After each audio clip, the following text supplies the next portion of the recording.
Guys, এটা হচ্ছে আমার ছোটো বোনের রুম, যেখানে গুয়াহাটিও থাকে। আর এখান থেকে বেরিয়ে এখন আমরা যাব দিল্লি। আর এখান থেকে পুরো জম্মু কাশ্মীর আমরা যেহেতু যাচ্ছি ঘুরতে, তো ওই জায়গায় পুরো ট্রাভেল ব্লগটা আমি চেষ্টা করবো তোমার সাথে শেয়ার করতে। সো চলো যাওয়া যাক। এবার আমাদের এখানে জয়িতা আছে, ঘুম থেকে উঠে গেছে, বোনের ক্লোজ ফ্রেন্ড, ছোট একটা বোন। উনি কিছু বলবেন? ঠিক আছে, টাটা। তো গাইস, এখানে আমাদের উবেরও চলে এসেছে, তো উপরে বসে গেছি। এবার চলে যাবো আমি স্টেশনের দিকে। তো চলো যাওয়া যাক।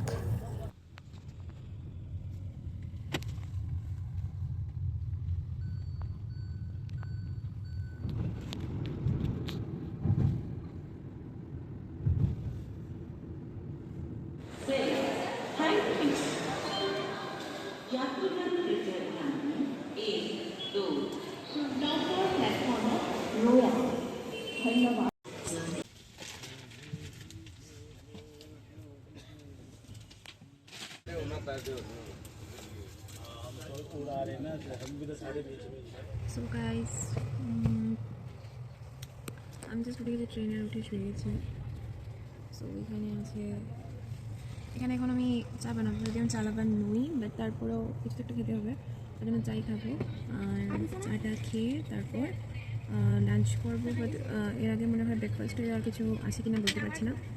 তো আমি কোনো এডিট করবো না, আমি ডিরেক্টলি, যেহেতু আমার আগের ট্রিপের ব্লগের মধ্যে তোমরা ডিরেক্টলি সব কিছু পেয়েছো, এটা আমি ডিরেক্টলি দেবো।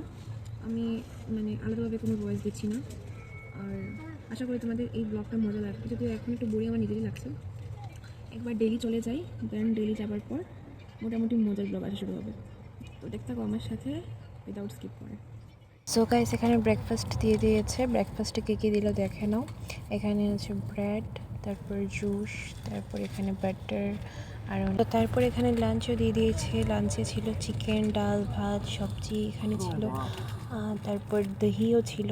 এখানে ভাত দিয়ে স্টার্ট করলাম, রুটি ছিল, রুটি আমি খাইনি। আর এখানে তারপর দেখে নাও টিস্যুও দিয়ে দিয়েছে এখানে।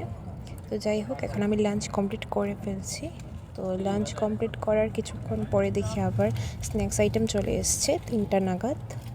তারপর এখানে চলে এসছে স্ন্যাক্স আইটেম। এখানে ছিল বার্গার, স্যান্ডউইচ, তারপর এখানে ছিল মিল্কের একটা চকলেট, ওটস ছিল, দুধও ছিল, ইচ্ছে করলে গরম জলের মধ্যে মিক্স করে খেতে পারবেন, ডায়েটের যেটা। আর এখানে আরও কিছু আছে, সুগার দিয়েছে, তারপরে চায়ের জন্য দিয়েছে, সসও দিয়েছে সাথে। তো আমি জাস্ট স্যান্ডউইচটাই খাবো, বিকজ আমার পেটটা পুরো ভরা আছে, তার জন্য আমি অন্য কিছু খাবো না। তো চলো, আজকের ব্লগটা এখানে আমি দিয়ে এন্ড করছি রাজধানীর খাবারের সাথে। দেখা হচ্ছে নতুন একটা ব্লগ নিয়ে।